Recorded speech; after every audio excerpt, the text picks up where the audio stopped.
From Washington, D.C., this is Mike Bako for D.S. Simon's Vlog Views, coming to you from the PR News Conference on Media Relations with the media relations expert David Ringer from the National Audubon Society.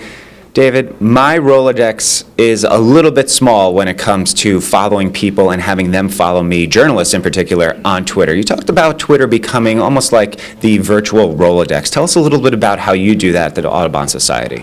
Sure. At Audubon, we interact with a lot of journalists every day, and we've trained ourselves every time we interact with a journalist to follow him or her on Twitter.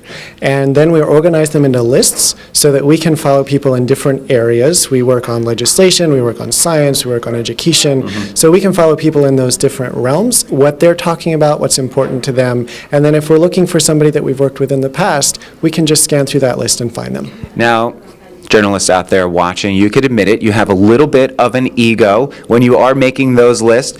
You mentioned trying to have like a witty type to it, thought leaders. You mentioned it in different areas. It's a stroke to the journalist's ego, but also just that extra bit of interaction, maybe on a Follow Friday or something like that. It's about building a relationship, but also making them feel like a worthy partner in a way. Very much so, because that's what we are. We're partners. And so we do use list titles sometimes like energy thought leaders or influencers in conservation.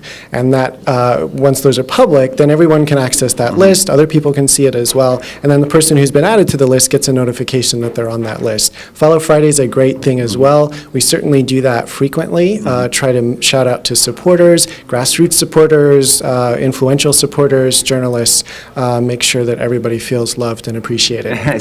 So quickly, from a practical standpoint, if you don't have name recognition for a client base out there that doesn't have the National Audubon Society, what practical advice can you give to someone? Let's just say that they have a run-of-the-mill consumer product, a startup, a website. What can they do to interact and get their message out to some journalists?